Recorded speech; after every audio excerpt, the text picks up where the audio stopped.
If you are thinking of moving from California to Colorado, stick around because you are in the right place. In this video, I'm going to share with you the top 4 mistakes that most people make when they're considering the move from California to Colorado. So here we go. Let's rock and roll. My name is Marco Randazzo, and this channel is everything you need to know about living here in Denver. And before we take a look at these top 4 mistakes that most people make, let's just go ahead and set the stage for probably what you are thinking about as you're considering making such a big transition. This video is going to be focused on moving to Denver and the Denver suburban areas and the cities surrounding Denver. If you're thinking about moving to an outside area like Fort Collins or down in Colorado Springs or out in Vail, somewhere in the mountains, something like that, I can absolutely give you really helpful resources for realtors to talk to in those cities. But honestly, even though I'm licensed for the entire state of Colorado, I primarily handle the city of Denver and the surrounding suburbs of Denver. As you may be aware, the single family house price on average in Denver is around $700,000, and that's a little bit different than out there where you're from in the beautiful state of California. This video is not going to go super detailed into the kinds of housing prices in the areas, but if that is something that you are looking for, you can click on this other video that's going to be linked somewhere on the screen where I dive deeper into what you can get in Denver and different parts of Denver for $500,000, $750,000, $1 million, 1.5 and up to $2 million. So check that video out if that is helpful. So if you take our median price of $700,000 compared to cities like San Diego and LA, where the median price is around $1 million, that's a significant difference. And obviously, if you look at a city like San Francisco, where the median price is around $1.6 million, it is less than half of that price to live out here. Property taxes in California are a little bit higher than they are in Colorado. So obviously the key takeaway is that by comparison to where you live out there in the beautiful state of California, Colorado is just more affordable. That may be the reason why you're thinking of moving out here, financial reasons. It may be a job, it may be close to family, whatever it is. We moved here just because we wanted to get closer to the mountains and live in an area that has 4 beautiful seasons. And now we're raising a family here and we absolutely love it. We moved from Orlando 8 years ago. Make sure to stick around to the end of this video where I'm gonna give you some tips about what I would do if I were in your shoes and moving from California to Colorado with my family. All right, so here we go, the 4 mistakes to avoid. The number 1 mistake to avoid is misjudging the competition. Okay, this has big implications either way if you underestimate or overestimate how competitive it's gonna be out here when you go to buy a house. So how competitive is it really? You heard about those bidding wars happening in Denver? Everyone's gotta pay over asking. Look, that was the case in COVID and post-COVID times. Realistically now, it doesn't happen as much. But you would be making a huge mistake if you just moved out here and assumed you were going to be able to buy a house really easily and negotiate the price down no matter what it was. The truth is, the good homes in the good neighborhoods that are priced well, that are on a quiet street with a big backyard, that are in the right school district, that are closer to the mountains on the west side of town, those will always sell fast, and they will probably sell for over asking. Whereas there are plenty of homes that are either overpriced to start or they don't show very well and they sit on the market and then have price reductions. Those are the ones that have really great opportunities for you to get the home below the asking price and get a great deal on it. Right now, we're coming out of the summer of 2024, where the median days on market has been right around 2 weeks. This year, it's been as low as 1 week and as high as 1 month. Typically, homes sell faster and they stay on the market less time during the spring, and then they stay on the market longer and sell for less during the winter. I expect that trend to just continue seasonally. But given that even though we have a lot of inventory and homes are starting to sell a little bit slower, interest rates, they're lower than they have been in the last year and a half as we enter early September. That is already bringing more buyers into the market. So there are a lot of factors and data to consider here, but the bottom line is this. You've got to identify the area that you want, the kind of home, the price range, and then be laser focused when you're actually getting ready to shop for that home so that you don't miss out on the right opportunity. First of all, that would be a key underestimating of the competition, right? And you also don't want to overestimate it and jump in and pay for something that you might have paid too high of a price when you didn't have to. Okay, you really have to analyze this from all angles to figure out what is the best thing to do. Get clarity on all your options, then you have control over all the decisions and you'll be confident you're getting your family into the right house, the right way for the right price. The number 2 mistake you can make is mismanaging the transition to get out here. One of the biggest key metrics here that's going to determine your success through this transition is the team that you have around you. So out here in the Denver side, it's going to be your realtor. And if you're not a cash buyer, your lender. Out on the California side, if you are selling a home, it's obviously going to be your realtor there to help you sell that home, and a good tax professional, because there are tax implications obviously associated with selling a house and buying a house, capital gains. I am not a tax professional. I cannot legally give you tax advice, but I can help my clients talk through the pros and cons and ins and outs of what to expect, because I do this every day. But at the end of the day, you are going to want to have a really good realtor on the California side and the Denver side, and a good tax professional to consult you through this. From there, and the lender on the Denver side, if you're not a cash buyer, these people can help make everything else happen for you in terms of connecting you to the right resources, being helpful, being your boots on the ground out here in Denver to help you understand the lay of the land, what you're getting into, connect you to the right people, and really make sure this entire thing goes as smoothly as possible. There are so many moving parts when it comes to a real estate transaction, especially when you're moving from another state into Colorado. So you really want to make sure you're set up for success by having a good support system around you before you actually dive in to make this happen. Part of that involves getting to know the neighborhoods, figuring out what's going to be the right area for you. And honestly, it might not be the right thing for you to buy right away. If you're not sure you're going to be here for at least 2 years, it's not a bad idea to consider renting a place while you figure out, am I going to be here? Or if you just need to figure out, like, I haven't visited Denver enough to know where I want to buy a house. Totally fine. Maybe you should move here and rent for a year, even though that's not a very good financial decision. Look, at the end of the day, you're not just moving here to make a money decision. You're probably moving here because of a job or for your family, right? And after you've lived here for 10, 20 years, you're not going to be looking back at that first year going, man, I wasted like 40 grand in rent. It's going to be like, I'm glad I got into the right house in the right neighborhood for 10 years, for 20 years for my family. That's really what this is about. I did the exact same thing. When we bought our dream house, which is where I am right now, it was not just about the money. Honestly, I would have paid anything for this house. Thankfully, we only had to bid out 2 other offers. We only had to go up 40 grand. I know it might sound a little crazy if you haven't done this, but realistically, there's people who have had to go way, way higher to get their dream home. So I was really grateful it worked out for us, but we had to be prepared. We had to be the first people here, all that, yada, yada. I don't want to side tangent on that too much. I say all that to say this. Money is obviously a big part of this decision, but there are a lot of other factors. So if it's not the right time for you to buy a house and you need to rent for a while, make sure that whatever realtor or lender you're talking to are guiding you through that, because obviously that's not going to be a sale for them or paycheck for them right away. But if you feel at all that whatever realtor you're talking to is trying to get you to close a deal quickly for them instead of you, run for the hills ASAP. That's not someone you want in your corner. So let's go on to point number 3. So the number 3 mistake you can make when moving from California to Colorado is not really knowing the neighborhoods, the pros and cons of each. Denver is a really big city. Denver specifically isn't actually that big, but like the Denver metro suburban area, like when you look at 470, that big circle that goes around the whole city, like all of those areas, it's kind of a big area to cover with a bunch of different cities. They all have their own feel. They all have their own pros and cons, access to amenities, access to the mountains, things like that. So if you want to be like in the action in Denver proper, we moved first to Capitol Hill. We rented a house there for a year while we got to know the lay of the land. We ended up buying a house out here in Arvada. Then about 5 years later, we turned that into an Airbnb, moved out here a little bit farther west in Arvada, closer to Golden, closer to Stanley Lake, and bought our dream home. But we love the downtown areas. Capitol Hill and Cheeseman Park are really, really cool, very walkable, lots of parks around there. It's really pretty and beautiful, but the parking, here's the con. The parking is a huge pain in the ass. So if you move down there, whether you're renting or buying and you don't have dedicated parking, or if your family has 2 cars and there's only a 1-car garage and it's street parking for the rest, you're gonna want to be getting ahead of that and be just prepared to. You might be going to Trader Joe's, and if the parking spot is taken by your partner, you might have to park a few blocks away and walk with all those bags. That's a reality for some people. So if that's something that doesn't sound good to you and you want more parking, make sure you got a place with a 2-car garage if you have 2 cars, or get yourself into an area where you get more bang for your buck, a single family house with a nice big driveway and multiple parking spaces.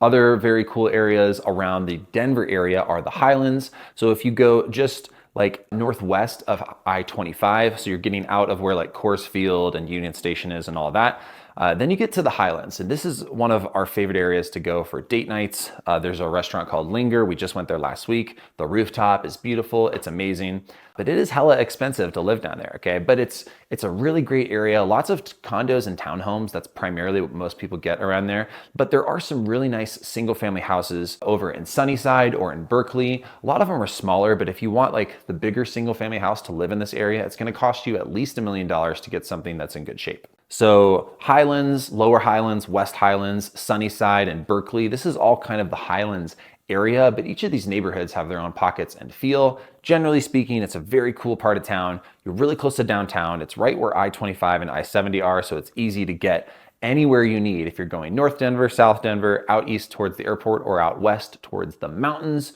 which is really one of the reasons people love this area. Is it's just really, really convenient. I have great news because me and my team have put together the ultimate relocation guide that is meant to save you hours of research. And here's the thing, it's completely free. Yeah, who doesn't love free? And I hope you find it helpful. Now let's go a little bit north and west to the city of Arvada. So Arvada is pretty big. And if you are close to Old Town Arvada, you're actually only gonna be about like 10 minutes from downtown Denver, just because you go out of downtown Denver, you get on I-70, and then when you hit Wadsworth, you're pretty much at Old Town Arvada right there. Now, you could go another 15 minutes farther, which is where I live, like the farthest northwest part of Arvada, and that's about 25 minutes with no traffic to get to downtown Denver. But you're also really close to 36, which is a highway that goes up to Boulder. So we love living out here. If you look on a map and look at where Stanley Lake is, this area is really easy to get into Denver and out to Boulder, which is one of the reasons we love living here, honestly. It's also not too far to get down to I-70 and pop out to the mountains.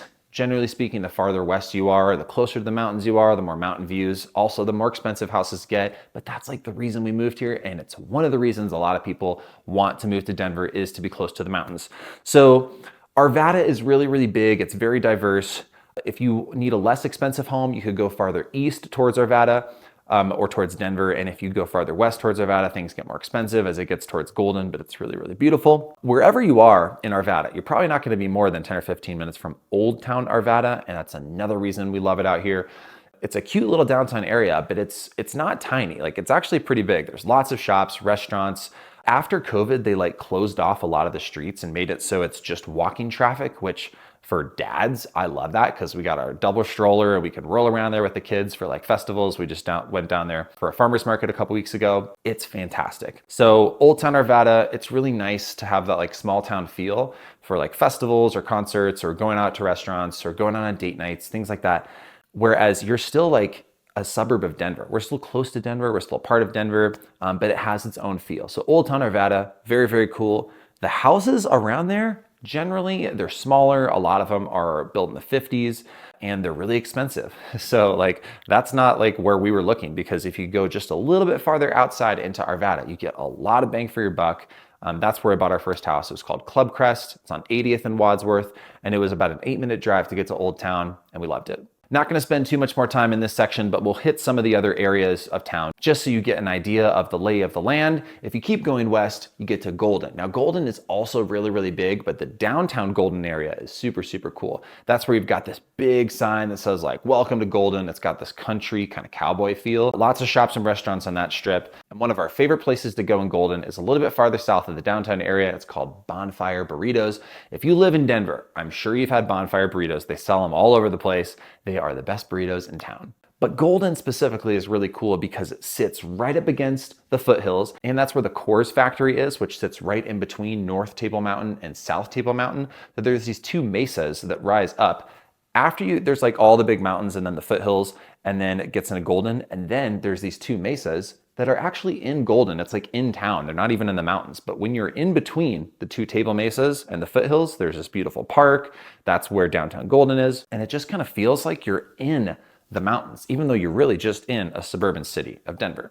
That's one of the reasons Golden is really expensive. The median price is around $975,000. But is it worth it? Only you can decide that. So now circling back from Golden, going a little bit east. This area is where there can be some heavy competition. Just 2 weeks ago, I saw a house that was listed for $1.2 million and it sold for almost 1.4. My client was like, this yard is too big. They did not make an offer. If they did, it was gonna get heavy with the competition. Sold for almost $200,000 over the list price with 9 offers.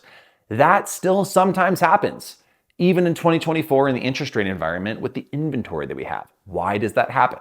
The right home will always sell fast if it is incredible. So that goes back to the number one mistake that you should not make, which is to underestimate the competition. And if you're like, I think I can get this house for the list price, if you and your realtor and your lender do not have a clue of what's actually going on, you're gonna be hosed when you go to buy a house out here, okay? Now, that does not happen quite as much these days. So it's less likely you're gonna be in that situation, but the truth is, you just never know. So you gotta be prepared for all scenarios before you go to start shopping. So just east of this area is a city called Wheat Ridge. Wheat Ridge is really nice. One of my best friends lives there. It's really cozy. There's a cute little downtown area with a lot of shops. It's close to I-70, it's close to Lakewood, it's close to Denver. So it's really popular. But the houses, again, typically smaller, a lot of mid-century modern homes, older homes, and it's a little bit more affordable because of those reasons. So the median price in Wheat Ridge is $585,000. Let's circle back up north to the city of Broomfield. Broomfield is also very big. Lots of our friends live up there. It's very family friendly, an amazing library, great parks. People love the schools. Median price up there is $665,000. Coming back towards Arvada is the city of Westminster. Median price here is also $585,000, so similar price to living in Wheat Ridge, but Westminster is really big. There's some pockets that are gonna be close to the downtown Westminster area, which has an amazing coffee shop called Sweet Bloom. There's also a really cool movie theater there. And then there's gonna be some parts of Westminster that are in smaller neighborhoods with lots of smaller, older homes where the homes are a lot less expensive. A lot of them are sort of up and down that 36 highway corridor, so if they're really close to that, you're gonna hear road noise and traffic and things like that. If you want like a peaceful, quiet house, you probably want to avoid those homes that are close to Highway 36, but there is a lot of them in that pocket of Westminster. So if you're looking from out of town and you're like, man, there's some sweet homes here for like $650,000, these look really nice, what's the catch? There probably is one, it's probably close to the highway. Going up farther north is the city of Superior. This is beautiful. It's actually pretty close to where I live out here in Arvada. Lots of big rolling hills. You're not in the mountains, but it feels kind of like you're out in the mountains out here. It's one of the reasons people love it. An amazing new downtown area that is being completely redeveloped. Median price up here is $950,000. It's pretty expensive to live in Superior, but people absolutely love it. Really close to there is Lafayette and Louisville. Median price for Louisville is $965,000. Median price for Lafayette is a little lower at $825,000. In my experience, people really like living in Louisville and they're willing to pay a little bit more for that. But Lafayette, even though it's close by and less expensive, a lot of people like that out there. It's a different pace.